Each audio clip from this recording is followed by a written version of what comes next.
Oui, bonjour. Merci beaucoup de m'avoir donné la possibilité de vous faire cette présentation. Alors évidemment, Parlez bien près du micro. on a très peu de temps. Enfin, en tout cas, j'ai eu des consignes très strictes, et donc je ne pourrais, disons, que donner quelques éléments, disons, très partiels en fait de l'étude que l'on a pu mener ces dernières semaines pour le CERF. Alors, en premier lieu, si vous voulez, on parle beaucoup de flexibilité. J'ai voulu, disons, passer une minute, si vous voulez, pour essayer de caractériser ce qu'est cette flexibilité. En fait, on parle souvent, au travers, en bon français, de LCOE ou de choses comme ça, de valorisation des mégawattheures ou de quantité de mégawattheures que l'on produit, ou de gigawattheures ou de térawattheures. Mais l'électricité, c'est pas uniquement des mégawattheures, mais c'est aussi des mégawatts. C'est le fait qu'il faut en permanence s'ajuster. Hein. Si vous voulez, si je me dis que je peux compter sur mon cœur pour faire 50 millions de battements dans l'année qui vient, c'est probablement à peu près ce qu'il faudra. Mais on voit bien que, si vous voulez, ça ne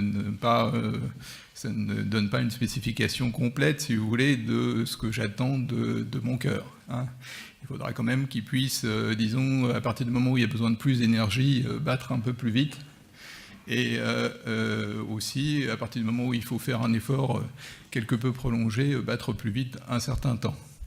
Donc, si vous voulez, ce besoin de flexibilité, il est intrinsèque en fait au système électrique. Ça fait très longtemps que c'est comme ça. Hein. Si vous voulez, c'est pas du tout quelque chose de nouveau lié à la transition énergétique ou autre chose. Mais c'est quelque chose qui change quelque peu de nature ces derniers temps, parce qu'auparavant, si vous voulez, le problème était, entre guillemets, de suivre la demande, qui a une structure, disons, relativement régulière, bon, encore que, enfin bon, en tout cas, de suivre la demande. Et aujourd'hui, avec les énergies intermittentes, on est amené à chercher à suivre ce que l'on appelle la demande nette, c'est-à-dire ce qui reste à produire lorsque l'on a soustrait la production intermittente à la demande. Et donc ça, si vous voulez, c'est quelque chose qui a une structure un peu différente et qui a, en tout cas à partir du moment où il y a beaucoup d'énergie intermittente, et qui nécessite, entre guillemets, plus de flexibilité, parce qu'effectivement, les montées à faire, comme vous voyez là, si vous voulez, sont plus importantes et potentiellement plus pentues. Alors, dans les moyens hydrauliques dont on dispose, excusez-moi, est-ce que je peux vous faire un micro ? Merci. Dans les moyens hydrauliques dont on dispose, on a donc le plan hydraulique des années 50 en France, enfin, qui a donné lieu à des investissements qui d'ailleurs en valeur relative sont plus importants en fait que les investissements nucléaires des années 80, si vous voulez. Donc c'est considérable en fait ce qui a pu être fait en France en fait à ce moment-là. Et donc aujourd'hui on dispose au travers de ces investissements et des investissements qui ont suivi d'une capacité hydroélectrique considérable. Alors avec des lacs, alors les lacs ce sont des unités de production qui peuvent stocker de la production qui peut être faite pendant plusieurs jours. Donc ça veut dire qu'on a de l'eau, et cette eau on peut choisir de l'utiliser un jour ou l'autre, et c'est quelque chose donc qui va permettre, si vous voulez, en particulier l'hiver, de disposer de puissance sur des semaines, par exemple, où il y aura une production éolienne en Europe plus faible. Si vous voulez, ça, ce sont donc les grandes installations. Ensuite, vous avez des éclusées qui, elles, ne peuvent retenir l'eau que quelques heures. Et puis, vous avez le fil de l'eau qui, disons, entre guillemets, produit dès que l'eau arrive. Et puis, vous avez aussi ces installations de pompage qui permettent, en fait, de pomper de l'eau à certaines heures et ensuite de produire à d'autres heures. Alors, vous voyez que vis-à-vis de la flexibilité, on a donc, en fait, dans le système français, un peu toutes les échelles de temps. Donc, comme je vous disais, la flexibilité, c'est à la fois une capacité à changer de niveau de production et aussi une capacité à maintenir ce niveau de production pendant une certaine durée. En fait, on a, disons, on va dire les deux, puisqu'on a une capacité de production globale de 25 gigawatts, qui est tout à fait conséquent, et puis, donc, un bouquet, entre guillemets, de différents types d'actifs hydroélectriques qui peut être mobilisé. Alors, quid du futur? Alors, en fait, là, on a cherché disons, analyser au travers de différents types d'études, si vous voulez, ce qu'on peut dire des besoins en flexibilité dans le futur. Alors là où il y a un accord, alors là vous avez l'exemple, si vous voulez, des résultats obtenus par RTE dans 2 de ces scénarios, Volt et Ampère. Mais disons qu'il y a un consensus sur le fait que les besoins de flexibilité, aussi bien à l'échelle de la journée, c'est-à-dire ce qu'il faut, si vous voulez, pour arriver disons, à suivre la courbe de demande dans la journée, que sur la semaine, si vous voulez, ces besoins de flexibilité vont significativement augmenter en fait, dans les prochaines années. Alors, sur le petit graphe là, que vous voyez ici, vous pouvez voir que, si vous voulez, par exemple, en fonction du niveau de capacité solaire dont on dispose, eh bien, on se trouve avec un besoin de flexibilité qui est plus ou moins grand. Et on voit que, en fait, au début, quand on commence à mettre des énergies intermittentes, en fait, en général, ça arrange plutôt les choses, entre guillemets. Et puis que petit à petit, en fait, le besoin de flexibilité, lui, devient plus important. Donc c'est ce qui se produit en fait aujourd'hui, c'est-à-dire qu'en fait, on commence à rentrer dans des zones en Europe où effectivement, ce besoin de flexibilité commence à devenir significativement plus important. Alors, pour mesurer, si vous voulez, l'intérêt de cette flexibilité pour le système, on a fait quelques petites simulations, si vous voulez, où on a comparé le comportement d'une éclusée dans lequel on s'est donné la possibilité de retenir l'eau pendant 2 heures, et le comportement d'éclusée avec le comportement de batterie. Et ce que vous voyez, si vous voulez, ici, c'est que le comportement est très similaire. C'est-à-dire qu'en fait, le stockage que l'on fait, si vous voulez, en moyenne sur une année, le stockage que l'on fait est en fait assez similaire. On a tendance à remplir, entre guillemets, pendant la nuit et pendant la période, enfin, au milieu de la journée. Et ça permet, si vous voulez, de pouvoir mobiliser la puissance en tout début et en fin de journée, au moment où on dispose de moins d'énergie solaire. Alors, pour ce comportement moyen, il ne relate qu'un comportement moyen, si j'ose dire. Évidemment, pour pouvoir tirer pleinement parti d'éclusées ou d'autres installations hydrauliques, il faut pouvoir, disons, s'adapter aux situations locales ou européennes particulières, et donc sur une journée particulière, notamment pouvoir suivre des courbes de charge qui vont être différentes. Donc, ça, c'est aussi un des points importants, si vous voulez, du futur de l'hydroélectricité, c'est de pouvoir accroître autant que possible, autant que faire se peut, cette flexibilité mobilisable sur des structures qui ne sont pas forcément prévues d'un jour sur l'autre. Alors, on a cherché, si vous voulez, sur cette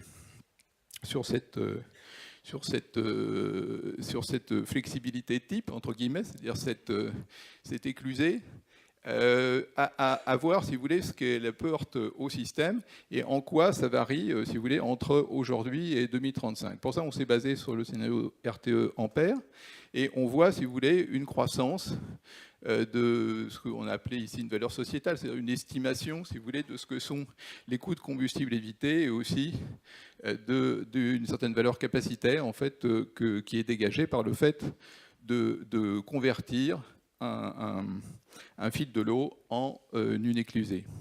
Donc, pour être tout à fait explicite, si vous voulez, ce qu'on mesure là, ce n'est pas la valeur de l'éclusée en elle-même, c'est la valeur du fait de passer d'un fil de l'eau, c'est-à-dire de prendre l'eau au fur et à mesure, au fait d'en faire une éclusée. Donc ce qu'on mesure, si vous voulez, c'est la valeur de la flexibilité induite par l'éclusée.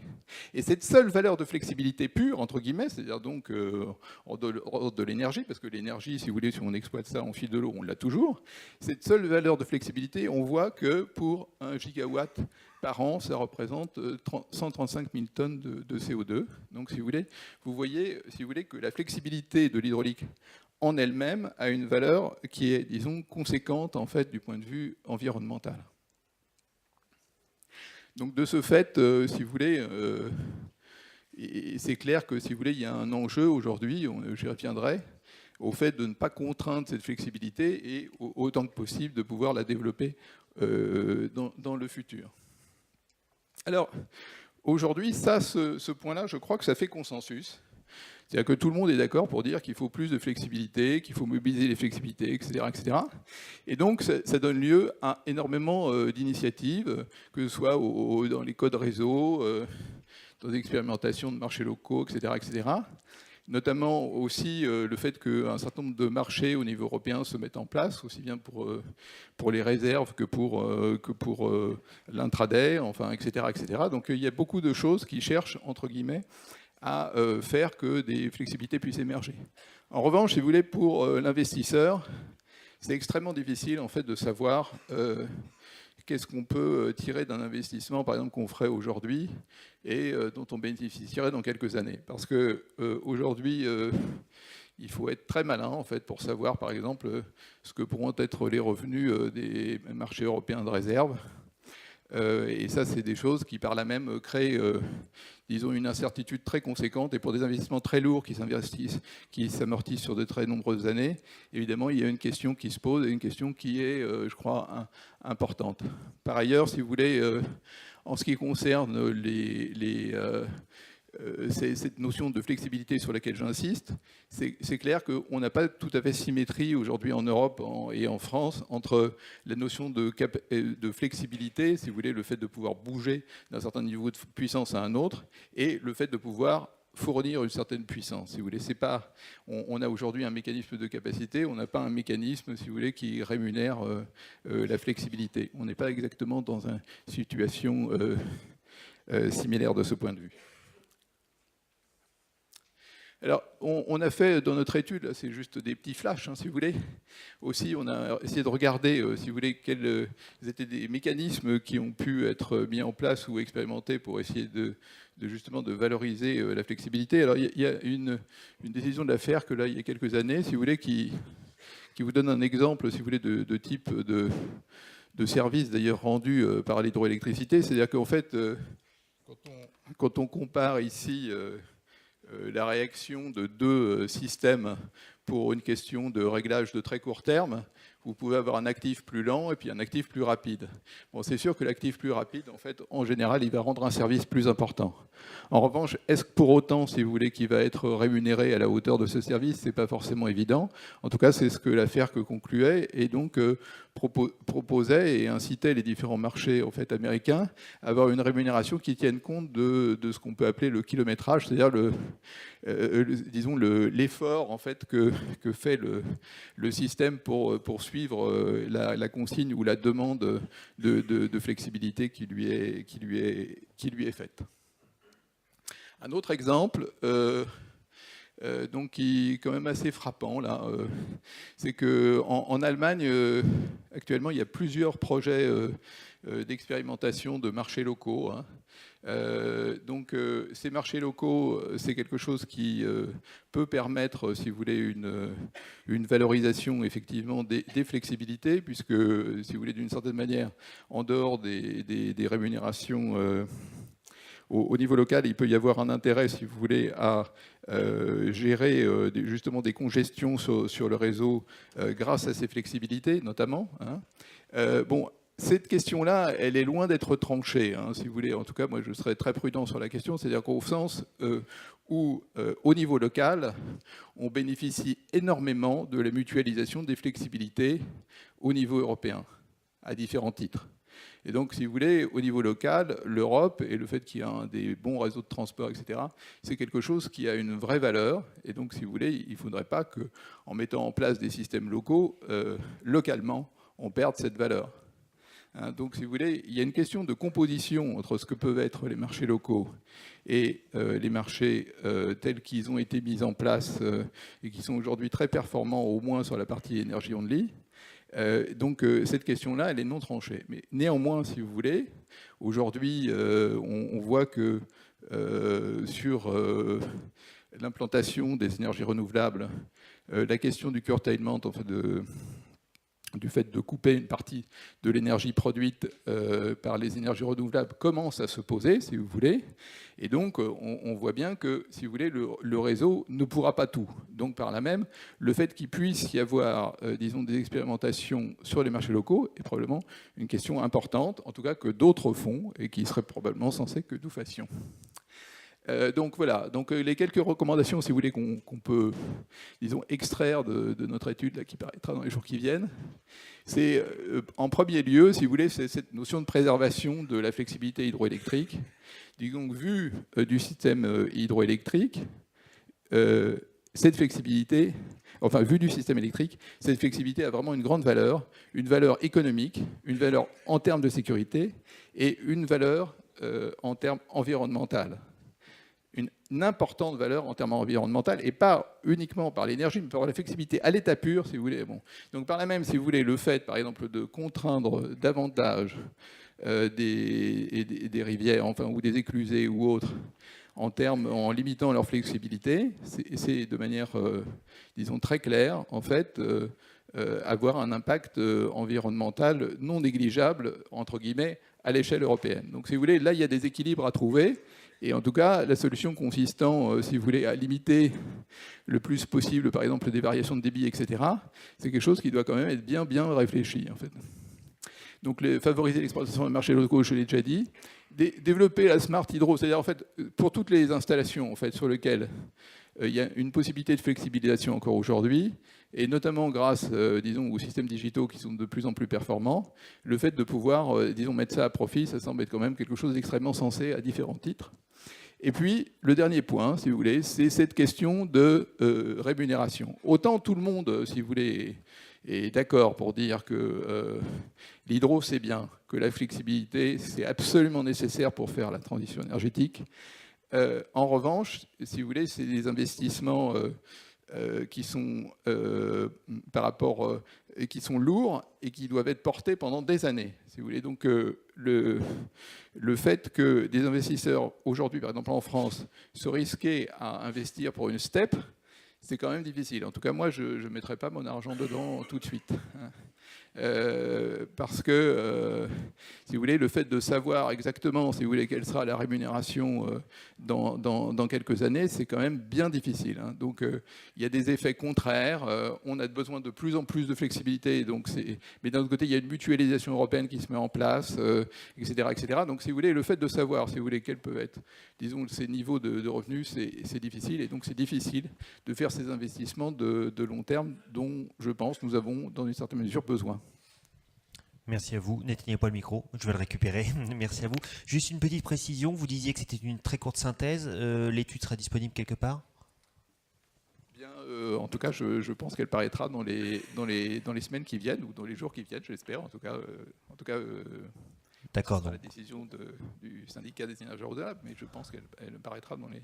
D'accord, elle sera publiée. Ben, écoutez, on veille au grain. Je vous propose de nous rejoindre sur la table ronde.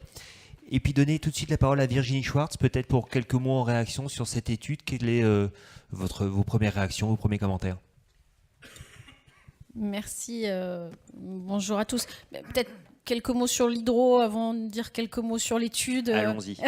Bon, je vais pas répéter tout ce qu'a dit Jean-Louis Ball en introduction et que je partage sur le fait que, évidemment, au sein de nos ambitions sur les énergies renouvelables qui sont fortes, l'hydroélectricité joue une place particulière tout simplement parce qu'elle est notre première énergie renouvelable électrique, mais aussi parce qu'elle est flexible et pilotable, mais aussi du fait de ses enjeux territoriaux, sociaux, environnementaux, de conciliation des usages, etc.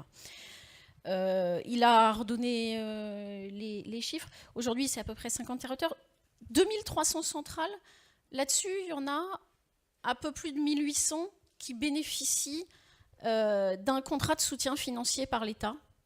Donc voilà, on est sur une industrie qui a été de longue date soutenue financièrement, et pas seulement financièrement, et qui a vocation à continuer à l'être. Dans le cadre de la première PPE, on avait estimé un potentiel technique de 1 gigawatt et on s'était donné un objectif de 500 à 750 mégawatts en 2023 d'augmentation. non, je ne vous donnerai pas les chiffres pour la nouvelle PPE parce que je ne les connais pas et parce qu'ils seront rendus publics par le gouvernement à la fin du mois. Mais tous ceux qui ont participé aux travaux préparatoires le savent, on restera dans cette continuité d'ambition sur l'hydroélectricité, mais aussi avec vraiment un focus sur la modernisation des installations existantes et l'équipement des barrages existants et la préservation de la flexibilité qui sera vraiment un des focus de la PPE en général, mais en particulier de la PPE sur l'hydroélectricité. Pour ça, ça suppose la poursuite du travail qui a été évoqué sur la conciliation des enjeux. Je partage complètement cette idée qu'il faut qu'on continue, mais ça fait 20 ans qu'on essaye de le faire, à trouver les bons équilibres entre avantages énergétiques et économiques de l'hydroélectricité et puis enjeux de continuité écologique, de biodiversité, de préservation des masses d'eau. Il y a un groupe de travail sur la continuité écologique qui est aujourd'hui en place entre le ministère, les parties prenantes et les hydrauliciens. Et moi, je trouve qu'ils travaillent de façon très constructive, avec un plan d'action qui a été défini collectivement, voilà, pour trouver des solutions. Il n'y a pas de solution miracle, mais il faut qu'on essaye de trouver les meilleurs compromis possibles. Ça suppose aussi d'avoir un cadre favorable aux investissements, notamment au plan financier. Je pourrais reparler tout à l'heure de tout ce qu'on a fait, de tout ce qu'on veut faire au plan financier, si vous le voulez. Je viens sur l'étude. Je trouve qu'il y a un point qui est particulièrement intéressant, c'est que finalement, vous montrez qu'il y a des initiatives de court terme, vous en évoquez certaines pour soutenir la flexibilité. Il y en a qui sont européennes, il y en a qui sont françaises. On espère qu'elles vont se développer encore davantage, notamment les possibilités d'expérimentation locale autour d'économies de réseau. Dans ces initiatives, l'hydroélectricité est une des possibilités de flexibilité, mais ce n'est pas la seule. Elle sera en concurrence avec d'autres solutions. Vous avez évoqué les batteries. Il y a des solutions de pilotage de la demande aussi. Elles ont toutes des caractéristiques différentes. Je pense que ce qui sera important, c'est qu'on arrive vraiment à optimiser cette adéquation entre le besoin de flexibilité précis et puis les outils qu'on met en face pour y répondre de façon à avoir les solutions les plus économiques possibles. Un mix de flexibilité à l'instar d'un mix énergétique. Exactement. Et un mix de flexibilité pour répondre à des besoins qui peuvent être des besoins quotidiens, hebdomadaires, mensuels, saisonniers, et auxquels on ne répondra pas avec les mêmes outils. Et ce sera finalement le développement de ces différentes solutions et leur compétitivité relative qui déterminera leur place. Et du coup, vous avez soulevé la question de la façon dont on sécurise ces investissements à long terme. Et aujourd'hui, pour moi, c'est vraiment une question qui est centrale dans le système électrique français et européen. C'est une question pour la flexibilité, mais c'est aussi une question pour la production, tout simplement.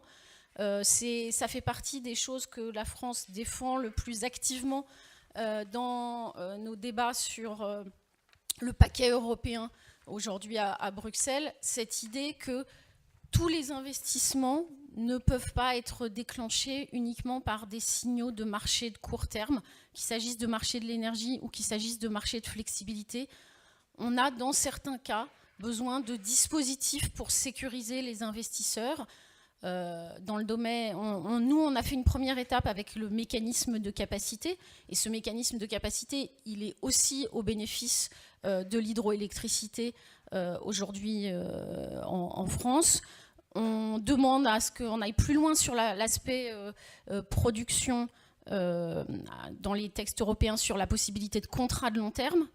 Voilà, la question que vous posez sur la flexibilité, je pense que c'est également très juste de se dire comment est-ce que dans les prochaines années, on va trouver les dispositifs qui permettent de sécuriser des investisseurs pour réaliser des investissements qui sont aussi lourds et dont, en France, en tout cas, souvent, on n'est pas convaincu que les signaux de marché suffiront à les faire émerger. Nos voisins ne sont pas d'accord avec nous, clairement, sur cette analyse-là. Nos collègues allemands, par exemple, voilà, sont profondément convaincus que des signaux de court terme suffisent à déclencher l'investissement. Bon, on verra. Pour revenir sur la question des soutiens qui sont apportés aujourd'hui par les pouvoirs publics à la filière hydro, est-ce que vous pouvez nous redonner quelques mots, quelques informations? Depuis 2016, effectivement, on a entamé une révision et un élargissement des dispositifs de soutien sur l'hydraulique. Donc, il y a 18 mois, en gros, on a modernisé, réactualisé le tarif pour les petites installations de moins de 1 MW, le dit H16 pour les spécialistes. On a aussi, en 2016, lancé le premier appel d'offres dans le nouveau cadre d'appel d'offres sur l'hydroélectricité, avec 2 premières tranches donc, qui ont eu lieu, qui ont permis de retenir 65 MW à peu près de petits projets. Et donc notre idée, c'est de continuer avec ces appels d'offres qui nous semblent vraiment être un bon outil pour faire émerger des projets les plus compétitifs et les moins impactants pour l'environnement. Aujourd'hui, on travaille sur la rénovation, sur la possibilité de mettre en place un dispositif de soutien à la rénovation pour les installations autorisées de plus de 1 MW, avec l'idée qu'il faut pérenniser les sites existants et leur permettre d'augmenter leur production. Et c'est comme ça qu'on tire le meilleur bénéfice de l'hydroélectricité au moindre impact environnemental. Et puis pour les concessions, la loi de transition énergétique a ouvert la possibilité d'apporter un soutien financier au moment où on attribue une concession, et le niveau de ce soutien financier faisant partie des critères de sélection qu'on pourra utiliser. Et donc ça, c'est quelque chose aussi dont on prépare la mise en place. Voilà, tout ça, c'est avec l'idée de mettre en place un cadre financier favorable. Évidemment, il faut aussi lever les incertitudes juridiques qui existent aujourd'hui. Aujourd'hui, on sait bien, il y a un certain nombre d'investissements sur les concessions hydroélectriques qui sont bloqués par les désaccords que nous avons avec la DG Concurrence. Le gouvernement souhaite poursuivre les discussions avec la Commission, comme on l'a toujours fait, en prenant en compte l'ensemble des enjeux et l'intérêt public, mais pour sortir du statu quo, parce que ce statu quo nuit aux investissements, il bloque les retours financiers vers les territoires, et il est aussi source d'incertitude pour les entreprises, pour les salariés, pour les investisseurs, pour les collectivités. Donc il faut qu'on arrive à en sortir, sans renoncer évidemment à nos lignes rouges, en particulier le refus de toute exclusion d'EDF des processus de mise en concurrence, et puis la limitation de la mise en concurrence aux concessions échues. Voilà, donc tous ces morceaux mis ensemble, notre conviction, c'est que ça doit nous permettre d'atteindre les objectifs de développement de l'hydroélectricité tels qu'ils seront fixés dans la PPE. Jean-Charles Collaroy, je le disais tout à l'heure, vous êtes député de l'Isère. Vous êtes l'un des spécialistes en matière d'énergie au Parlement. Alors, quel commentaire vous feriez sur l'intervention de Virginie Schwartz, notamment, est-ce que les dispositifs de soutien actuels et peut-être futurs sont-ils suffisants pour accompagner le développement des énergies vertes et notamment l'hydro ? Bien, avant de commenter ce qu'a dit Virginie Schwartz, je voudrais d'abord remercier le CER et son président pour son invitation, saluer l'ensemble des participants à cette table ronde et féliciter Artélis pour son travail. Je voudrais aussi saluer mes collègues parlementaires qui sont dans la salle. Je vois le sénateur Guillaume Gontard, je vois le député Martial Sadier. Je voudrais aussi avoir une pensée pour d'autres collègues qui travaillent sur ces sujets. Je pense à Jean-Bernard Saint-Pastous, qui est de La République En Marche, mais aussi à ma collègue de l'Isère, Marie-Noëlle Battistel. Ils seront tous les deux là cet après-midi. Voilà, donc ils seront là cet après-midi. On a des désaccords de fond, mais je lui reconnais quand même une très grande connaissance de ce sujet et un travail depuis des années sur cette thématique. Je voudrais, avant de parler de l'hydroélectricité, vous parler quand même de la PPE, parce que c'est un sujet qui nous interroge beaucoup au Parlement. Vous le savez, elle va être annoncée à la fin du mois d'octobre. Et je salue le travail de nos collègues de la mandature précédente avec cette loi de transition énergétique et de croissance verte en 2015 qui a prévu que tous les 5 ans, on refaisait un grand débat et une grande programmation pluriannuelle, mais qui n'a pas prévu d'associer largement le Parlement à ce débat puisque ça fait l'objet d'un décret. Alors c'est vrai qu'avec mon collègue Anthony Sellier, député du Gard, nous avons co-signé une tribune à laquelle nous avons réussi à associer 100 députés pour que le Parlement soit associé dans le cadre des réflexions à la PPE et pour que cette PPE, qui est un décret tous les 5 ans, devienne une grande loi de programmation pluriannuelle de l'énergie. Hormis ce sujet, je rejoins ce qui a été dit par d'autres intervenants, et je ne voudrais pas que le débat sur le nucléaire, qui va être bien sûr très important dans le cadre des annonces qui vont être faites, finalement masque tout le reste du sujet sur la programmation pluriannuelle de l'énergie. Les économies d'énergie, les investissements dans le transport, dans les autres énergies renouvelables. Je ne voudrais pas que ça soit l'arbre qui cache la forêt de cette grande PPE, comme par exemple le débat sur le glyphosate a obéré la majeure partie des mesures de la loi Egalim sur l'alimentation et la juste rétribution des agriculteurs. Donc je suis vigilant à ce que nous aussi, acteurs de ces thématiques-là, on puisse parler des autres mesures et du fond de la PPE et pas que du nucléaire. Je voudrais vous dire aussi un mot de façon un peu... je suis moi-même ironique, sur le fait que Emmanuel Macron, il y a quelques semaines, a reçu le titre de champion de la Terre. C'est beau quand même. Je ne sais pas si on peut faire bien mieux. Malgré tout, hormis ça, je discutais hier soir avec François de Rugy et il me disait que quand il se rend dans des colloques internationaux, la voix de la France est attendue sur les sujets. Il sent vraiment un changement. Il était à l'ONU justement avec le président Macron, donc hormis cette anecdote, mais il était aussi la semaine dernière au Conseil européen pour parler des émissions de CO2. Et vraiment, il a perçu qu'il y avait une attente de la France sur ces sujets. On est revenu dans le jeu. Après, quand on parle d'énergie, ce qui est fabuleux, c'est que ce sont des aspects à la fois techniques, mais aussi ce sont des enjeux sociétaux, puisque finalement les premières victimes des changements climatiques, dont en parlait Jean Jouzel bien mieux que moi, ce sont les personnes les plus vulnérables. Ce sont aussi des enjeux de solidarité intergénérationnelle, puisque quand on fait des choix aujourd'hui sur la politique énergétique, on parle d'investissement à 10, 20, 30, voire 50 années. Et donc, on investit pour les générations futures, on prend des décisions pour les générations futures. Des enjeux de diplomatie, bien sûr, de solidarité avec les pays du Sud, et puis d'aménagement du territoire, vous l'avez dit, parce que quand on parle des concessions hydrauliques, c'est de l'aménagement du territoire pour beaucoup de régions, mais c'est aussi des rétributions en termes de taxes affectées ou de concessions. Alors, je passe très vite sur l'hydroélectricité parce que des acteurs ont dit bien mieux que moi la place de l'hydroélectricité en France. C'est quand même... moi j'ai le chiffre de 20 000 emplois en France. Là je rejoins Jean Jouzel sur le fait que quand on parle d'énergie, on le prend très souvent dans l'aspect gouvernemental, et ça je le regrette, sur l'aspect budgétaire ou combien ça va coûter, mais on oublie que c'est le développement de grandes filières industrielles et énergétiques. C'est vrai pour l'ensemble des énergies renouvelables, mais c'est aussi vrai pour l'hydroélectricité. On aura effectivement l'occasion d'en discuter cet après-midi. Voilà. Moi, je suis député de l'Isère, donc c'est vrai que j'ai fait mes études sur le domaine universitaire de Saint-Martin-d'Air, qui est sur ma circonscription. C'est le berceau de la houille blanche. Il y a toute une histoire. J'ai sur ma circonscription des entreprises, EDF Hydro à Hébin, que je suis allé bien sûr visiter et rencontrer, des bureaux d'études comme Artelia, l'école d'hydroélectricité.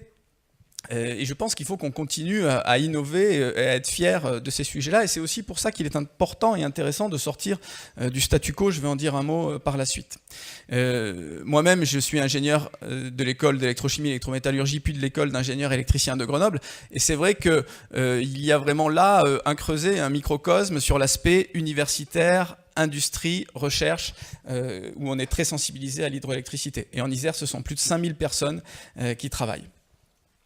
Alors, sur les atouts de l'hydroélectricité, là aussi, énergie décarbonée, renouvelable, compétitive, non délocalisable, stratégique, puisque c'est la gestion de la ressource en eau, les activités connexes, vous l'avez dit, et puis la flexibilité. Les STEP, on l'a dit, le lien avec le développement des énergies renouvelables, pour être capable donc de gérer le stockage. Sur la flexibilité, moi je suis sensibilisé, j'en dis un mot, là c'est peut-être pas le lieu, mais sur une autre thématique, c'est l'effacement, en particulier l'effacement industriel. Et on a des sujets aussi, là encore, de négociation avec l'Europe, parce que si on est capable de développer des grandes filières d'effacement ou des grandes stratégies d'effacement ou des contrats long terme avec des industriels, on est capable aussi de relocaliser de l'emploi dans des territoires, l'Isère, la Savoie, la Haute-Savoie en particulier. Alors j'en viens au renouvellement des concessions hydroélectriques, parce que moi je pense qu'il faut mettre les pieds dans le plat. C'est une procédure qui dure maintenant depuis une dizaine d'années. Vous le savez, en 2015, la Commission européenne a durci un petit peu le ton et nous a mis en demeure d'agir. Moi, je trouve qu'on est un peu là au bout de ce qu'on pouvait faire en termes d'attente. Et Virginie Schwartz l'a rappelé, le statu quo n'est pas bon et pour nos territoires et pour l'investissement dans les concessions. Donc, je veux aussi dire qu'on reporte beaucoup la faute sur l'Europe. On dit l'Europe nous oblige, nous contraint, mais c'est tout simplement que l'Europe nous rappelle le respect du droit français. C'est la France qui a choisi un système concessif avec des concessions qui arrivent à leur terme et à leur échéance. Les politiques précédents, je m'inclus dedans, mais enfin, je suis élu depuis juin 2017, auraient pu faire le choix, il y a plusieurs années, de changer ce système avant qu'il arrive à son échéance. Aujourd'hui, nous avons pris des engagements, des politiques précédents ont pris des engagements, et c'est aussi l'honneur de la France d'être capable de les respecter, tout en mettant des prérequis et des prérogatives. Alors, la LTECV de 2015, elle est quand même intéressante parce qu'elle a prévu des systèmes qui permettent d'adapter des choses. Par exemple, la possibilité des collectivités locales d'être associées au renouvellement des concessions dans des sociétés d'économie mixte hydroélectrique. Ça peut permettre à certains endroits de trouver des solutions intéressantes. L'option de regrouper des concessions hydroélectrique. Ça, c'est vraiment très important, et moi, j'y suis sensible dans vraiment la négociation qu'on aura avec l'Europe, d'avoir cette logique de vallée, pour ne pas avoir des concurrences entre l'amont et l'aval, et effectivement, plusieurs exploitants qui pourraient jouer un jeu malsain. Donc cette logique de vallée est très importante, et je crois que vous l'avez rappelé, Virginie. Et puis, aussi la possibilité de négocier et d'avoir des prolongations contre travaux. Et c'est ce que nous faisons aujourd'hui, c'est ce que l'État français fait au niveau de la Truyère, au niveau de la CNR, et j'espère que cela aboutira, c'est en bonne voie. Je pense que la France et le gouvernement français continuera à défendre le regroupement des concessions, donc qui est indispensable à la cohérence des vallées, les projets de prolongement de la CNR et de la Truyère, et puis le refus de toute exclusion d'EDF de processus de mise en concurrence. Parce que ça, on en a entendu parler, ça, moi, je m'inscris totalement en faux contre ça. En revanche, ça peut aller avec des logiques d'allotissement. C'est-à-dire qu'on peut être capable de dire il est hors de question qu'EDF ne puisse pas participer au renouvellement des appels d'offres, mais en revanche, il est possible d'allotir et que ce ne soit pas toujours le même exploitant qui gagne les appels d'offres. Voilà, pour terminer, je vais vous dire que le développement de l'hydro, l'investissement, l'innovation, de l'hydroélectricité, ça doit aussi se faire dans le respect des enjeux environnementaux. Moi, je suis membre de la Commission développement durable et aménagement du territoire. Je co-préside le groupe d'études énergie verte à l'Assemblée nationale. La biodiversité, les sujets sur les débits réservés ou les variations de débit, les activités connexes et les usages de l'eau, c'est aussi des réflexions qui vont de pair avec le développement et la croissance de l'hydroélectricité. Je vous rassure, ce sera la table ronde qui est juste après. Parfait, merci. Alors, merci beaucoup pour cette vision assez politique, il faut bien le lire, de la problématique hydro. Je vous propose maintenant qu'on prenne la température auprès d'un industriel, effectivement, qui... Alors, peut-être prenez l'autre micro avec le fil, il sera plus près de vous. Ça évitera, voilà, de tirer. Yves Giraud, donc directeur EDF Hydro, vous êtes quelque part les pieds dedans tous les jours dans l'hydro. Est-ce qu'on peut avoir votre témoignage? Les pieds dans l'eau, vous voulez dire? Les pieds dans l'eau, exactement, voilà, ce sera mieux. Quelle est aujourd'hui la situation dans laquelle se trouve en fait la filière? Quels sont les défis auxquels vous faites face? D'abord, bonjour à toutes et à tous. Moi, je suis ravi d'être là parmi vous et merci au syndicat des énergies renouvelables d'avoir organisé cette belle journée sur l'hydraulique après un très beau livre blanc, après un très beau cahier d'acteurs, auquel je renvoie tout le monde parce qu'il y a beaucoup de chiffres dedans et il y a les emplois, etc. Enfin, c'est très bien fait. Moi, je voulais dire d'abord, ma première réaction, c'est que assez curieusement en France, et c'est pour ça que j'aime bien cette journée, assez curieusement en France, l'hydraulique est souvent l'oublié des débats énergétiques. Elle fait un peu partie du paysage. Et la belle oubliée, pourrait-on dire.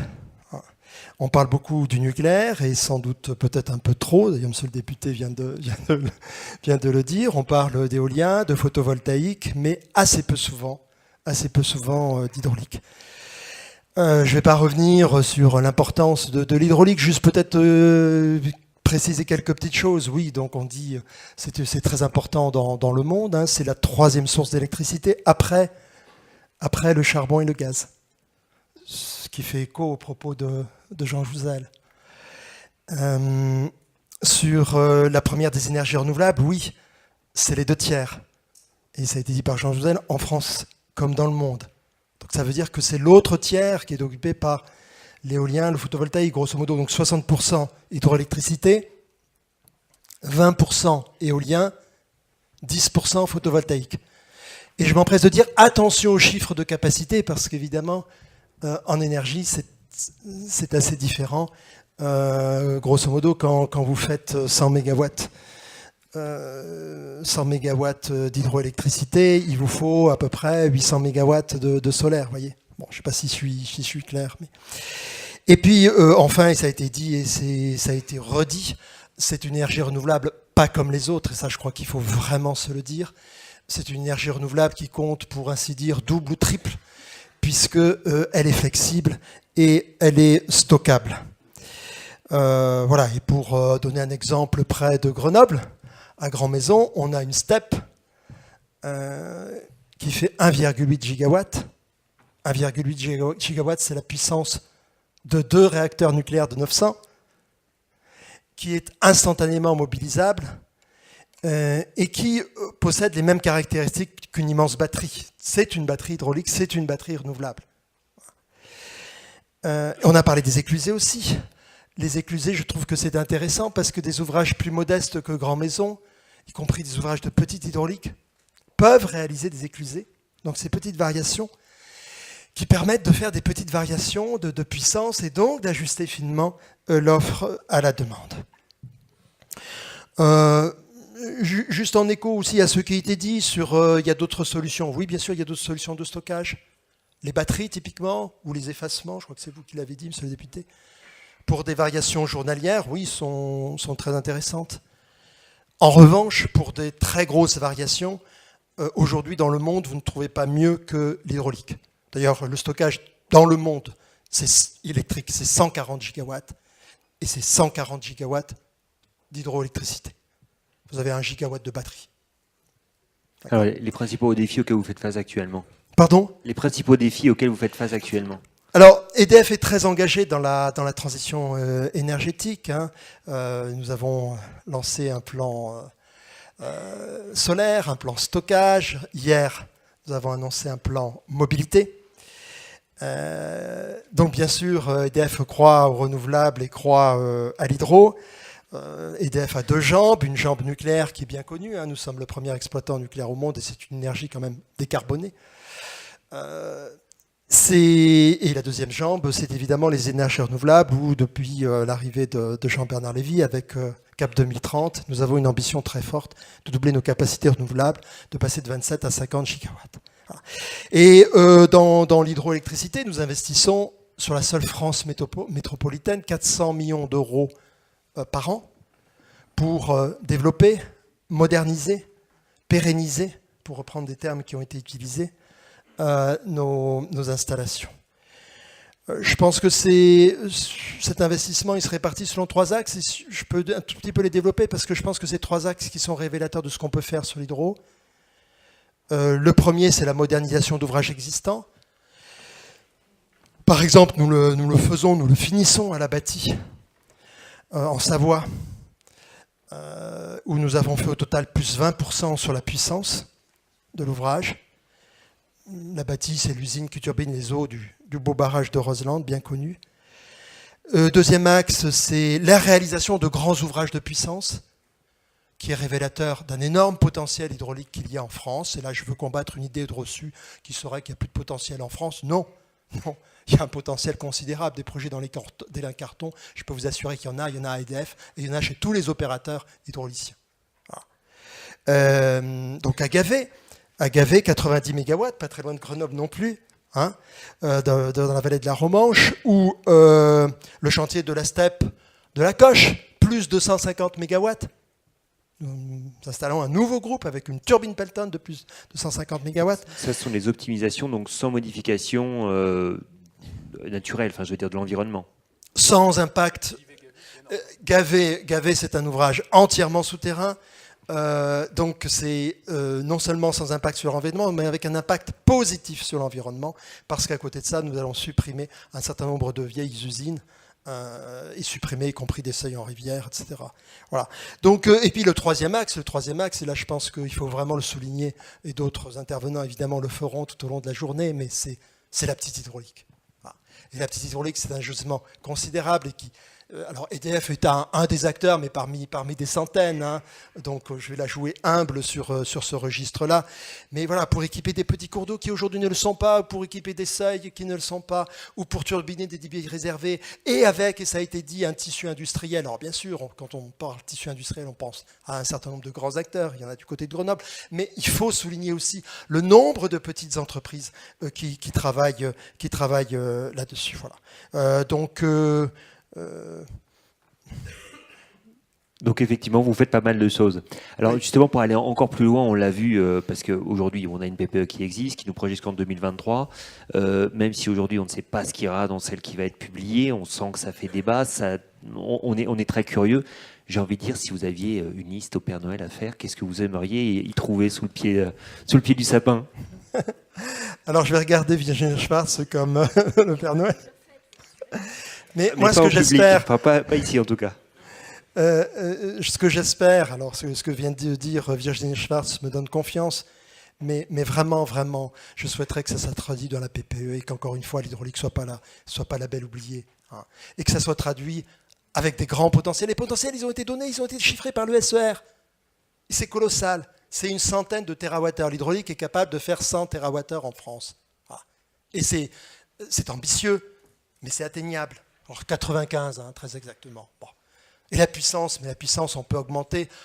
Le SER a fixé un objectif de 27 gigawatts versus 25 aujourd'hui, mais ça peut être bien plus. Bon, voilà.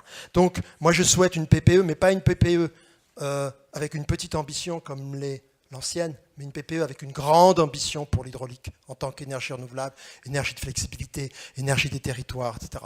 Et pour être simple, moi, je reprends les grands arguments qui ont été donnés ce matin. Si on veut développer les ENR, il faut développer toutes les formes des ENR, et donc la première d'entre elles, l'hydraulique. 2, encore une fois, cette ENR, elle n'est pas comme les autres, elle est flexible, elle est stockable, et donc elle permet le développement des autres ENR.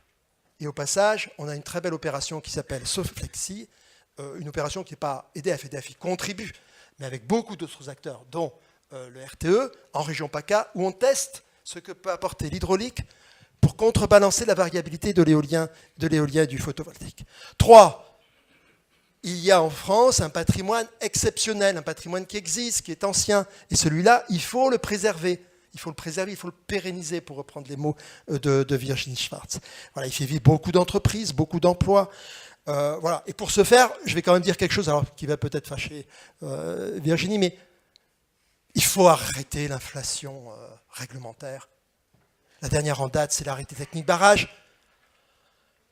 Il a évolué positivement grâce aux efforts de tous, hein, y compris du SER, mais quand même. Voilà. Il faut arrêter l'inflation réglementaire, il faut assurer le relais des tarifs H01 qui viennent bientôt à échéance, il faut permettre les éclusés là où certains acteurs voudraient les interdire, il faut arrêter de faire du zèle sur le plan environnemental, ça ne veut pas dire qu'il faut se comporter comme des cochons. Hein. Ce sera le sujet de la deuxième table ronde. Voilà. Bon, alors je ne développe pas, d'accord, merci, il faut que je termine, c'est ça que ça veut dire. Et quatrièmement, encore une fois, il faut développer, il y a un potentiel de développement chiffré par le SER. Et voilà, la PPE doit prendre en compte ces objectifs et tracer vraiment de nouveaux appels d'offres. Moi, je vais vous dire une chose, parce que je n'ai pas parlé d'international, je pense que ce n'est pas le sujet du jour. Mais voilà, c'est plus facile de développer de la petite hydraulique en Italie qu'en France. On est en train de mettre en service la première steppe d'Israël, Gilboa, 300 mégawatts. On est en train d'en faire une au Moyen-Orient, près de Dubaï, avec des modèles, mais avec des modèles qui sont de vrais modèles, qui ne sont pas du soutien, j'aime pas le mot soutien par l'État, non. C'est plutôt, et Virginie Schwartz l'a dit, enfin, je l'ai compris comme ça, plutôt, mécanisme pour financer les investissements. Voilà. Et donc, c'est ça qu'il faut inventer. Il faut un nouveau market design. Donc, dans ces pays-là, il y a un business model pour le stockage. Aujourd'hui, il n'y en a pas en France. C'est-à-dire que, bon, alors les gens se gargarisent de stockage, etc., de batteries, bon. Mais que vous ayez une batterie ou que vous ayez une STEP, de toute façon, il n'y a pas de business model pour le stockage. C'est-à-dire qu'une STEP, elle est considérée tantôt comme un producteur, quand je turbine, et comme un consommateur, quand je pompe ou quand je stocke. C'est une hérésie. Donc il faut arrêter avec ça, il faut inventer, ça c'est facile, c'est à la main du gouvernement français, c'est à la main du RTE, c'est à la main de la CRE. Enfin, il faut que tous ces acteurs se mettent d'accord. Et puis, le juridique doit venir derrière. Il faut pas se brider sur le plan juridique. Voilà. Donc l'hydraulique, en conclusion, moi, l'hydraulique réunit toutes les qualités pour la transition énergétique. On n'a pas parlé de gestion de l'eau, mais gestion de l'eau, c'est vraiment très important, évidemment, en ces temps de changement climatique. Je vous propose qu'on donne la parole effectivement à Virginie Schwartz, d'une part, pour que vous puissiez un petit peu donner votre ressenti. Et franchement, il faut que l'hydraulique saisisse ses opportunités, parce que sinon la France aura loupé un rendez-vous, et un rendez-vous avec une des plus belles énergies. Monsieur Collaroy, si vous pouvez passer le micro, celui qui est devant vous, à Virginie Schwartz. Juste comme Monsieur Giraud vous a interpellé plusieurs fois, effectivement, si vous aviez des... Pas vraiment, j'ai l'impression que c'était pour dire qu'on était d'accord, en fait. Ah bah alors c'est parfait. Mais je le dis peut-être avec un tout petit peu moins de lyrisme que lui. D'accord, c'est peut-être pour ça alors. J'avais l'impression d'avoir dit effectivement des choses très proches. Il faut qu'on valorise au mieux notre patrimoine existant qui est considérable, qu'on utilise notre potentiel de développement là où il existe et qu'on trouve des modèles économiques pour sécuriser les investisseurs. Je crois que là-dessus, on est complètement en phase. Là où effectivement, je dirais les choses un peu différemment. Ah, quand même, ça m'avait pas échappé. C'est sur l'environnement. Alors, j'ai pas de passion particulière pour la réglementation. J'en fais parce que parfois c'est nécessaire, mais je pense que ces dernières années, j'ai passé beaucoup plus de temps à en défaire et à en supprimer qu'à en faire des nouvelles. Donc voilà, on fait pas de la réglementation pour le plaisir. Par contre, je crois pas qu'on puisse développer les énergies renouvelables contre l'environnement. Ou en tout cas qu'on puisse développer les énergies renouvelables en pensant que l'environnement se résume... C'est pas ce que j'ai dit. Non, bon, en croyant que l'environnement se résume à la question du CO2. Évidemment, la question du CO2 est majeure, mais en plus, elle est complètement connectée aux autres questions environnementales, qu'il s'agisse des questions de l'eau ou des questions de biodiversité. Une des choses que nous a montré le débat public sur la PPE, c'est que, et je ne sais pas si c'est bien ou si c'est pas bien, mais les Français sont très exigeants par rapport aux énergies renouvelables. La bonne nouvelle de ce débat public, c'est qu'ils soutiennent la transition énergétique, c'est qu'ils soutiennent les énergies renouvelables. Ça, c'est formidable. Mais ils soutiennent les énergies renouvelables tant qu'elles sont bien dans une logique de conciliation avec les enjeux environnementaux. Et ça, c'est vrai pour toutes les énergies renouvelables. Malheureusement, il n'y a pas d'énergie parfaite.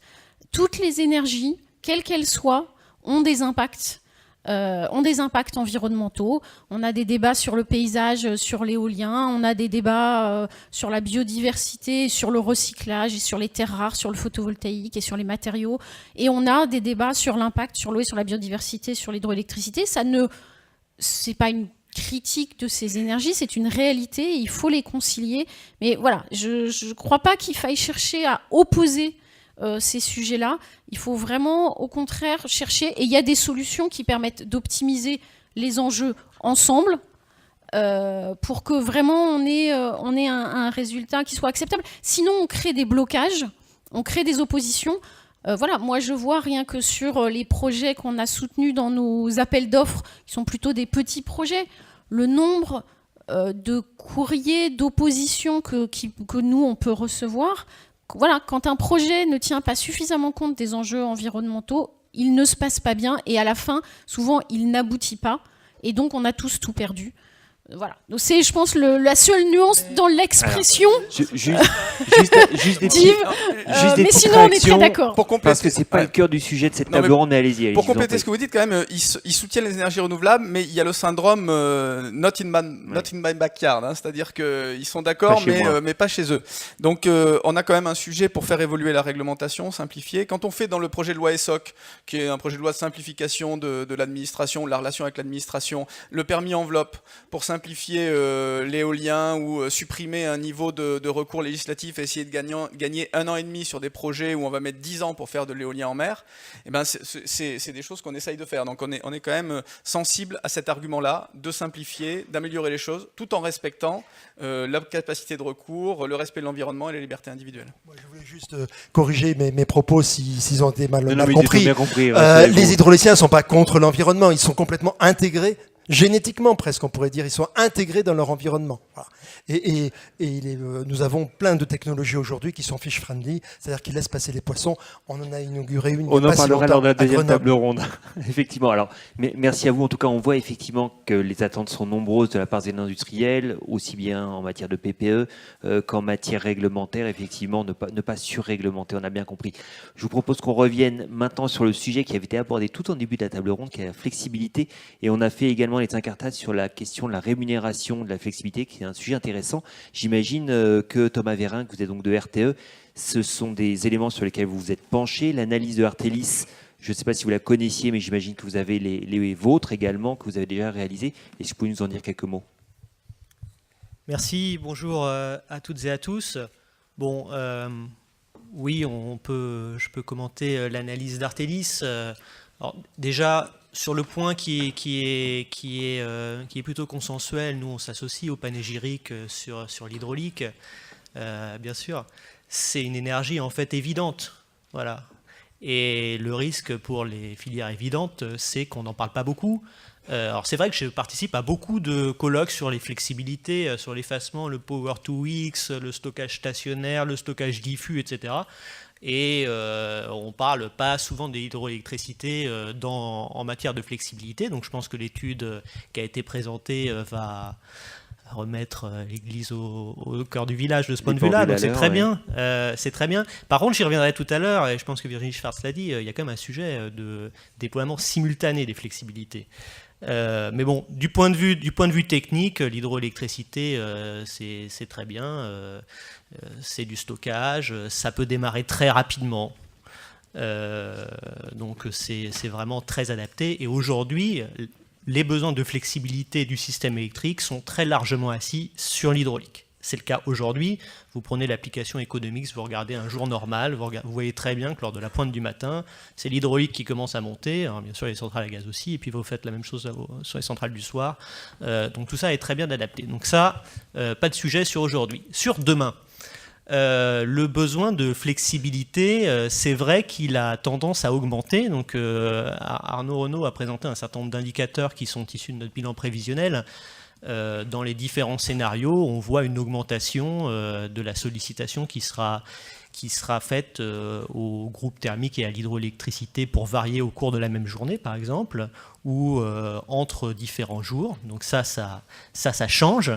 Alors, c'est donc un accroissement de la flexibilité de l'hydraulique, c'est techniquement utile et bienvenu. Peut-être dire quand même quelque chose, déjà, ce n'est pas une nuance, mais c'est un petit point d'attention, c'est que ça augmente pas forcément immédiatement, et que ça dépend des scénarios. Donc ça dépend globalement des arbitrages qui seront pris en matière de politique énergétique. Sur les 2 scénarios qui avaient été retenus comme base de travail par le gouvernement et décrits dans le dossier du maître d'ouvrage pour le débat public, dans les scénarios Volt et Ampère qui étaient dans notre bilan prévisionnel, en fait, le besoin de flexibilité, il n'arrive pas au même moment. C'est-à-dire que dans un scénario comme Volt, avec du pilotage économique du nucléaire, jusqu'en 2030, c'est un monde qu'on connaît assez bien. Dans un scénario comme Ampère, c'est vers 2025 qu'on commence à être sur un monde un petit peu différent. Donc ça, voilà, il faut l'avoir en tête. Ça dépend du choix qu'on va faire sur le reste. Et puis, on n'a pas forcément en France exactement les mêmes problèmes, ou en tout cas les mêmes enjeux que dans un certain nombre d'autres pays. Donc on a cité l'Allemagne avec la problématique des marchés locaux. Donc l'Allemagne, c'est un pays où la gestion des congestions par an, c'est un petit peu moins d'1 milliard d'euros. Sur le réseau de transport, nous, c'est 20 millions d'euros. Voilà, donc ça peut expliquer que l'Allemagne se préoccupe d'un enjeu qui est réel pour elle. En France, cet enjeu, il n'existe pas aujourd'hui, très concrètement. Et puis, pareil, sur la flexibilité versus la capacité, je dirais, c'est pas très monde smart, mais aujourd'hui, la problématique du système électrique français, c'est basiquement une problématique de pointe. et assez peu une problématique de flexibilité intrajournalière. Ça va se modifier avec la pénétration des énergies renouvelables, comme des énergies renouvelables éoliens et solaires, mais on n'est pas aujourd'hui dans la même problématique que l'Allemagne. Donc ça, c'est sur le plan technique. Et puis, si j'ajoute... Alors, j'espère que je ne vais pas prendre la casquette rabat-joie que quelqu'un doit prendre forcément dans un colloque, mais si j'ajoute l'aspect économique, là, la question, c'est que les flexibilités, elles sont en concurrence. Donc, quand on regarde l'apport d'une flexibilité avec des changements marginaux, c'est-à-dire on en met un petit peu plus, et qu'on le regarde flexibilité par flexibilité, eh bien, dans toutes les études, on se dit, oui, il y a un espace économique pour en faire plus. C'est vrai pour l'hydroélectricité, c'est vrai pour les batteries, c'est vrai pour l'effacement, c'est vrai pour mettre un peu plus de flexibilité sur le parc thermique existant, enfin, c'est vrai pour tout. Par contre, quand on change les deux points que je viens de mentionner, c'est-à-dire qu'on fait du passage à l'échelle, qu'on se dit, mais s'il y a un déploiement massif, par exemple, s'il y a un déploiement massif du véhicule électrique avec des batteries qui font de la recharge intelligente et puis qui font de l'injection sur le réseau, et qu'on met ça en même temps avec de l'effacement, de l'hydroélectricité, du power to X, etc., alors là, malheureusement, on s'aperçoit que il y a certains scénarios dans lesquels il y a un peu de place pour tout le monde, mais il y a des scénarios dans lesquels il n'y a pas de place pour tout le monde, et donc il y a des formes de flexibilité qui risquent de s'imposer. Alors, quand on dit ça, bon, je pense que c'est finalement pas très surprenant, et puis surtout, c'est compliqué de savoir laquelle. Voilà, c'est honnêtement très difficile d'avoir une certitude aujourd'hui sur la forme de flexibilité qui dominera les autres. Donc je souscris en ce sens au diagnostic qui avait été porté par Arnaud Renaud sur le fait que quand on est un investisseur, c'est pas forcément simple de se projeter. Déjà, il y a quand même des incertitudes sur le scénario, il y a des choses qui dépendent de la décision publique et puis il y a des choses qui n'en dépendent pas, hein, le prix des combustibles, ce que font nos voisins, etc. Et puis, peut-être quand même un point en soutien à ce qu'a dit Virginie Schwartz sur le fait que par rapport à nos voisins européens, eh bien... nous faisons partie de la catégorie des pays qui ont le pilotage glorieux, et il y a ceux qui ont le pilotage honteux, et il y a ceux qui pensent qu'il faut que les marchés dominent tout. Donc en fait, il y a trois catégories. Moi, j'ai un peu travaillé à la Commission européenne, et c'est vrai que quand on arrive avec un, je ne sais pas ce que vous avez dit, mais mécanisme de soutien aux investissements, quelque chose comme ça, bah on entend soutien public. Hein, voilà, on entend soutien public, donc c'est les mots pudiques pour dire soutien public. Et très, très honnêtement, aujourd'hui, sur pas mal de dossiers, bon, voilà, il y a des pays comme les Pays-Bas qui sont apôtres, laissent les marchés de court terme tout diriger. Voilà. Il y a des pays comme l'Allemagne qui le disent mais ne le pratiquent pas. C'est-à-dire qu'ils peuvent avoir des dispositifs de soutien très puissants, mais ils n'en font pas l'apologie. Et puis, il y a des pays comme la France qui sont peut-être finalement assez transparents sur la façon dont ils entendent piloter leur secteur électrique. Voilà. Alors, avant qu'on passe la parole à la salle, je vais reboucler par Arnaud Renaud, savoir si vous avez des éléments de commentaire par rapport à ce que vient de dire Thomas Vérin, que vous pouvez prendre le micro qui est juste devant vous. Effectivement, il y a notamment la question du déploiement massif. Oui, alors, et du choix qu'on opère. Oui, alors il y a des sujets sur lesquels les valorisations de flexibilité, par exemple les questions de réserve, là, si vous voulez, c'est très sensible, parce qu'il y a, par exemple, sur les réserves de court terme, disons, il n'y aura pas de place pour tout le monde. Hein, c'est-à-dire qu'en fait, on peut se dire que ça a une valeur, mais que n'importe comment... c'est une valeur d'ailleurs suffisante pour avoir des motivations, y compris pour des batteries ou autres, mais si vous voulez... n'importe comment, l'espace, il ne sera pas considérable. En revanche, si vous voulez, par exemple, sur les simulations qu'on a faites, on a cherché à vérifier, si vous voulez, en ajoutant quand même quelques gigawatts, de savoir, si vous voulez, si ça changeait fondamentalement les choses. Alors évidemment, vous me direz, le scénario, peut-être qu'en paire, on pourrait en faire un autre complètement différent. Hein, mais il n'y a pas, si vous voulez, de variation considérable en fait de ce que l'on obtient. C'est-à-dire qu'en fait, je pense que sur la flexibilité telle qu'on la dessine là, et encore plus, j'aurais envie de dire, sur la flexibilité hebdomadaire, en fait, on a quand même quelque chose qui en tout cas dans la plupart des analyses prospectives, va dans le sens de se dire qu'effectivement, il y a un intérêt de ce côté-là. Alors l'autre point, si vous voulez, que je voulais souligner, c'est que, disons, j'ai eu un débat il y a quelques mois, là, en fait, sur la question justement des investissements sur les flexibilités. Et je crois que les flexibilités hydrauliques, pas forcément dans tous les cas, mais quand on fait des ouvrages du type STEP ou équipements quelque peu lourds, on est face à des échéances de temps qui sont relativement longues. Si vous voulez, donc dans cette échéance relativement longue, la question du risque se pose d'une manière quand même différente en fait par rapport à des investissements qui ne sont pas forcément à des horizons de marché, mais donc qui dépassent un horizon de 3-4 ans, mais qui peuvent par exemple, si vous voulez, avoir un plan de rentabilisation complète sur 3-4 ans ou 5 ans. Sur des investissements hydrauliques, d'une part, il faut du temps pour les mettre en œuvre, et après, il faut du temps pour les amortir. Donc en fait, ça fait qu'on est quand même dans une caractéristique particulière.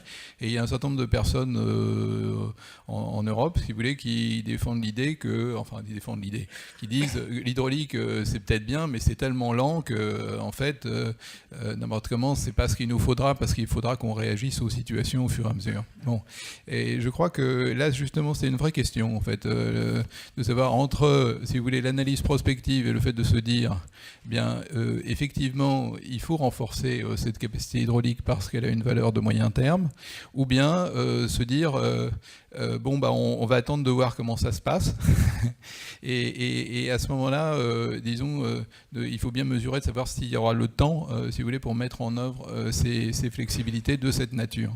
Thomas Guérin, quelques mots avant qu'on donne le micro à la salle. Oui, juste ça m'amène à préciser un point. En réalité, peut-être dans les différentes briques de raisonnement. Donc, sur des scénarios type Ampère ou Volt. Donc, en Ampère, on remplace du nucléaire par des ENR, ou Volt, on fait du pilotage économique sur le parc nucléaire existant. En fait, on a décrit très précisément, non pas dans ce qu'on a livré en novembre dernier, mais ce qui a été publié en janvier dernier, on a décrit très précisément un certain nombre d'enjeux de flexibilité. Donc, je crois qu'en fait, on commence à les avoir explorés. Le deuxième point, c'est que sur l'analyse déploiement simultané des flexibilités, on avait fait une étude qui faisait du déploiement conjoint qu'on a publié en juillet 2017 et rendu au ministre de l'économie et au ministre de l'énergie. Et en fait, dans un scénario avec des besoins capacitaires, il y avait une place pour de l'hydraulique. Donc même avec de la concurrence batterie, avec de l'effacement. C'était une configuration dans laquelle il y avait une place. Donc ça ne veut pas dire que c'est perdu pour la partie électricité. Vous rassurez du monde là. Voilà. Mais non, mais voilà. En revanche, un système de batterie, aujourd'hui, peut-être dans 50 ans, mais aujourd'hui, une batterie ne vous permet pas de passer une semaine sans vent.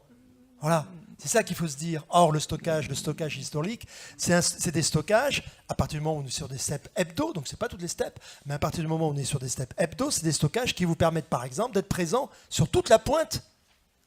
Donc ça me permet de redire ce que j'ai dit, c'est-à-dire qu'il y avait de la place pour de la nouvelle hydraulique, et donc il y avait certainement de la place pour l'hydraulique existante. Voilà, il ne faut pas surinterpréter tout propos. Donc, on n'a pas de problème avec les batteries. Nous aussi, on fait des batteries. On en a développé aux US et on en a développé en Grande-Bretagne. Donc, on sait faire. On sait très bien le service que ça rend. Donc, ça veut bien dire qu'il y a des configurations qui sont en fait des configurations positives dans lesquelles, en fait, on n'est pas obligé de faire un choix entre les différentes formes de flexibilité. C'est ça qu'il faut retenir. Par contre, si on était dans certaines configurations dans lesquelles, finalement, il y a peu de croissance ou pas de croissance de la consommation d'électricité et un certain nombre d'autres choix sur d'autres filières, il n'y a pas forcément à ce moment-là de place pour tout le monde. Voilà. Ou en tout cas, ça n'arrive pas au même moment, ça peut arriver plutôt en 2030 qu'en 2025. Bon, ça, c'est juste une analyse un peu rationnelle de la situation. Alors, je propose qu'on passe tout de suite le micro dans la salle, parce que le temps avance, on a commencé avec un petit peu de retard, du coup, je voudrais éviter qu'on transmette ce retard. Y a-t-il des questions, des mains qui se lèvent? N'hésitez pas, hein, parce que nous, on a les lumières en pleine figure, donc vous signalez. Ah oui, Madame Penalba, tout à fait. Si on peut vous faire passer un micro. Alors d'habitude, je cours pour apporter le mien, mais là, m'en veuillez pas, ça va être plus compliqué. Florence, si tu veux faire passer ton micro.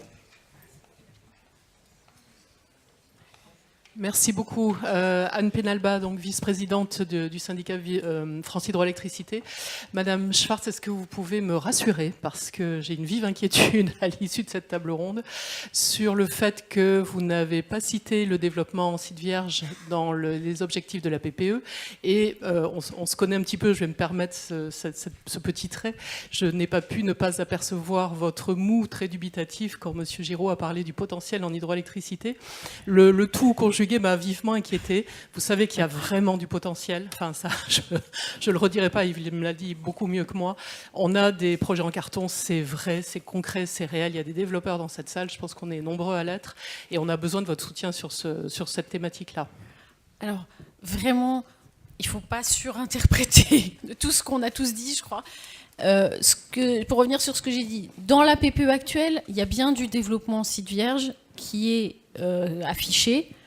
On ne va pas revenir en arrière par rapport à ça, vous inquiétez pas. Simplement, ce que j'ai dit, c'est que dans la nouvelle PPE, ce qu'on souhaitera aussi, c'est mettre l'accent sur l'aspect rénovation et utilisation et équipement hydroélectrique de seuil existant.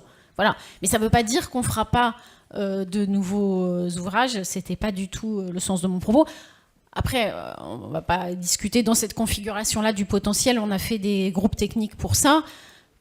Je crois que finalement, on dit des choses pas si différentes que ça. Quand Yves Giraud dit le CER voudrait qu'on passe de 25 à 27, moi je comprends que ça fait plus 2. Dans la première PPE, on avait dit plus 1. Voilà, l'écart entre nos évaluations est pas si grand que ça. Après, encore une fois, peut-être qu'on le dit pas exactement de la même manière, mais il y aura pas de bouleversement je pense pas. En tout cas, je n'ai aucun élément qui me permettrait de penser. Je m'avance beaucoup. Je n'ai aucun élément qui me permettrait de penser qu'il y aurait un bouleversement profond et que tout d'un coup, on dirait qu'on va pas faire de site nouveau. Mais voilà, on souhaite vraiment mettre aussi l'accent sur tout ce potentiel d'optimisation de l'existant où, encore une fois, à économie et à environnement optimisé, on peut faire beaucoup pour développer de la production hydroélectrique. Alors, je crois qu'on avait une deuxième question. Là, mademoiselle, vous aviez le micro dans...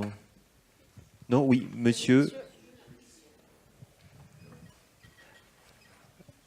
Alors n'hésitez pas à vous présenter. Oui, bonjour, Franck Addisson, je suis un petit producteur beaucoup autour de Grenoble. Je voulais apporter un témoignage. On a une concession avec un lac qui jusqu'à présent tournait sur l'ensemble de l'hiver aux heures JP et puis un peu plus récemment tournait aux heures de pointe. Et lorsque l'administration nous a demandé par un de ces nouveaux règlements des travaux très importants, coûteux financièrement, on a réfléchi à la manière de pouvoir amortir ces travaux qui nous étaient demandés. Et au bout du compte, après avoir analysé l'ensemble des possibilités, la seule façon d'amortir ces travaux et de ne pas abandonner la concession, ça a été de passer à un système où au lieu de 2 MW en pointe, on tourne à 400 kW en base absolument de façon permanente. Donc on abandonne toute idée de pointe et d'ajustement. Voilà, donc en tant que petit entrepreneur, on peut aller vers toutes les directions qu'on nous indique. On peut croire effectivement qu'on veut aller vers 20% d'énergie renouvelable. Avant, l'horizon était 2010, il est passé à 2020. Donc on veut bien aller vers toutes les directions qu'on nous indique, mais il est compliqué quand au bout du compte, les temps de durée des réglementations ou des signaux économiques qu'on nous envoie ne sont pas du tout les temps de l'entrepreneur. Oui, donc un appel à la stabilité réglementaire et temporelle. Je pense que là, manifestement, tout le monde autour de la table est d'accord. Est-ce que nous avons, je crois que juste devant vous, une autre question. Je vous en prie, monsieur, oui, allez-y. Oui, je suis monsieur Gérard Touabia. Je suis le président de l'association camerounaise pour les énergies renouvelables. Voilà. Et notre association, qui est régulièrement déclarée ici en France, loi 1901, et au Cameroun, dont je suis le président, dont c'est moi qui suis le président résident ici en France, et au Cameroun également. Voilà. Nous avons pour objectif, n'est-ce pas, d'apporter notre contribution au développement des ENR au Cameroun. et également par la promotion de ces ANR. Voilà. Et il y a un constat qui a été fait et que nous le faisons toujours, parce que j'ai discuté avec le ministre de l'Énergie et de l'Eau du Cameroun, qui me reçoit tout le temps. Et effectivement, dans le cadre de Promo 2019, que nous organisons en février 2019 au Palais du Congrès de Yaoundé, nous avons fait un constat. Le constat que nous avons fait, il est réel. Et je m'adresse à M. Hugues Giraud, qui est directeur EDF Hydro. Je voulais savoir si, parce que je note quand même la grande absence de la France sur des grands projets au Cameroun. En l'occurrence, le projet Lompanga, Lompanga, Membele et autres. Et je constate qu'il y a plus des entreprises asiatiques qui se présentent et qui sont très offensives. Voilà. Merci d'abord de votre intervention, mais je ne suis pas d'accord avec votre conclusion parce que nous sommes en train de lancer, le signing n'est pas complètement terminé, mais période d'élection oblige, mais nous sommes en train de lancer avec le Cameroun, avec une filiale de la Banque mondiale, le grand projet de Nartigal, 420 MW. J'ai rencontré le ministre de l'Eau et de l'Énergie que vous citez. Ce printemps, je suis allé sur le site même de Nartigal et j'espère bien qu'on donnera un premier coup de pioche très bientôt au Cameroun pour ce très beau projet. Et il y a un potentiel considérable. Alors je ne sais plus si c'est Jean-Louis Ball ou Jean Jouzel qui le disait tout à l'heure, mais il y a un potentiel considérable hydraulique dans le monde et en particulier au Cameroun. Voilà, donc je ne peux que souscrire à votre propos, mais pas sous l'angle de la déception, sous l'angle de l'enthousiasme. Ça, c'est bien. Alors, nous avons également constaté... Et c'est l'occasion pour beaucoup d'entreprises françaises, si je puis me permettre aussi, je ne vais pas les citer, parce que bon, hein, mais c'est l'occasion pour beaucoup d'entreprises françaises de faire valoir leurs atouts. Voilà, et effectivement, je note l'absence de ces entreprises françaises parce que j'ai saisi. Nous avions organisé en 2016, du 26-27 octobre 2016, un colloque franco-camerounais sur les énergies au Cameroun. J'avais d'ailleurs saisi la France Hydroélectricité. Bon, le CR nous accompagnait. Et j'ai noté pas mal d'entreprises qui étaient absentes. Voilà.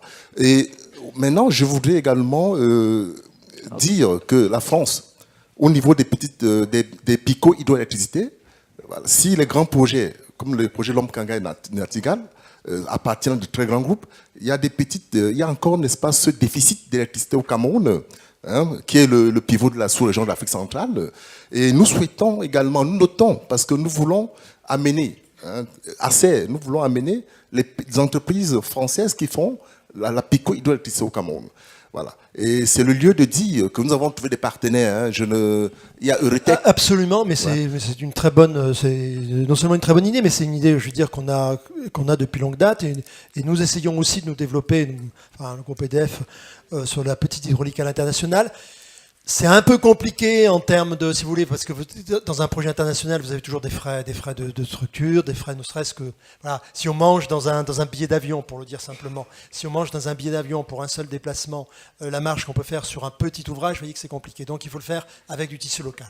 Mais vous avez tout à fait raison, et moi je pense que c'est une opportunité pour des PME qu'on a en France, qui ont de très bonnes technologies. On a parlé de la PME avéronaise qui nous a fait une turbine VLH près de Grenoble, mais il y en a d'autres qui nous ont fait des... On verra Hydropower Plant en Alsace, effectivement. En tout cas, monsieur, soyez rassurés, manifestement, les entreprises françaises n'ont pas oublié le marché camerounais. Soyez rassurés. Ok, merci. Merci bien. Je propose à Florence, donc ma co-animatrice, de poser juste une dernière question pour clore cette table ronde. Oui, mais je reviens sur l'étude d'Artelis. Une de vos conclusions, c'est que l'hydroélectricité est très flexible. C'est son principal atout.